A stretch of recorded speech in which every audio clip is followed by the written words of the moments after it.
Here on Democracy Now! I'm Amy Goodman with Nermeen Sheikh, and we are broadcasting live from the UN Climate Summit in Bonn.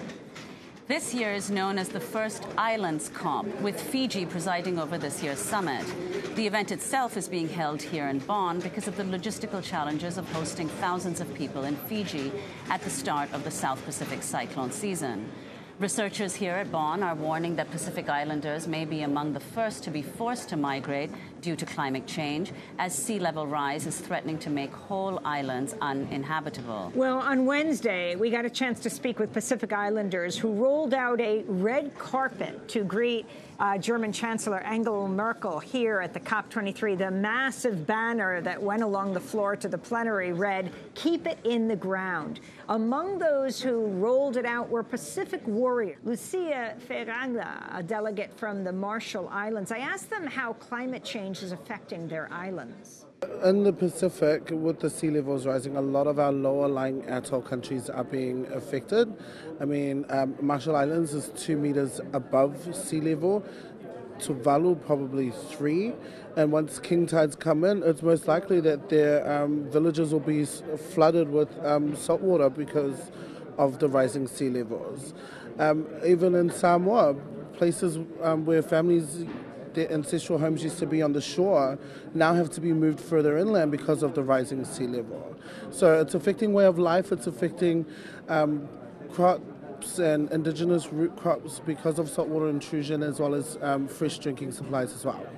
But island nations are not the only places where climate change is threatening to force people from their homes. Last year, around the world, at least 23 million people were displaced by extreme weather. For more, we're joined by Dina Ionesco, the head of Migration, Environment, and Climate Change at the International Organization for Migration. So you just heard people from Tonga and Marshall Islands. What do they face? What is a climate change migrant or climate change refugee?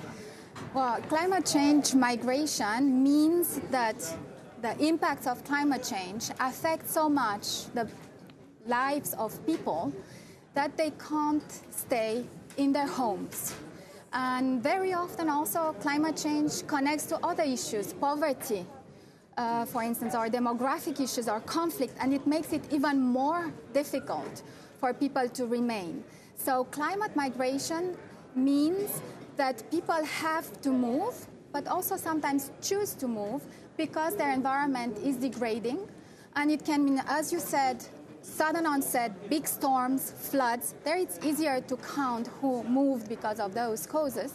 But it means also this slow onset, like desertification, sea level rise, land loss. So it's very complex, many different issues, but the bottom line is that we maybe do not want these people to be forced to move because of climate change. So this is why we are here. Well, a few years ago, a man from the island of Kiribati sparked a global debate because he became the first person ever to seek asylum for him and his family as climate refugees. So could you tell us about his case and what's happened with people seeking asylum for climate-related issues? So we have to realize that the majority of people who move because of climate change, they move internally. They move within borders. So that means they are under the responsibility of their own states. They are not seeking climate refugee status because their own state has to take care of them and respect their human rights. There are some cases, we had the case for these small islands or for Haiti after the earthquake, where people moved across borders, maybe to Brazil or to the US or just across within the same island. And then there's the question, what right do they have to move to stay?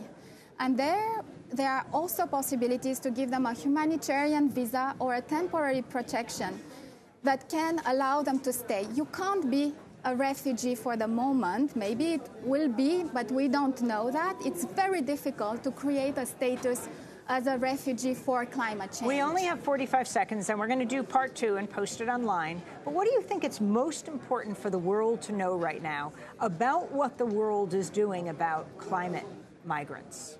I think one key thing to realize is that if we act now in terms of climate change action, if we take care of the Earth now, It means we support for people to stay in their homes, that they are not forced to migrate. So that's one key message we have to say. Invest in climate action. It gives people a choice whether to go. They have the right to move if they want to move. But let's not make migration a last resort, a tragedy, when it's too late, when there's nothing else. Well, Dina Ionesco, we thank you so much. We're going to do part 2 and post online as a web exclusive at democracynow.org, head of migration, environment, and climate change at the International Organization for Migration. I'll be speaking in Berlin on Saturday night at 7:30 at the Festhall Kreuzberg. Check our website. Democracy Now! Produced by Mike Burke, Renee Feltz, Dina Guzder, Carla Wills, Laura Guy, Diener, Sam Malkoff, John Hamilton, Robbie Karen. I'm Amy Goodman with Nermeen Sheikh. Thanks so much for joining us.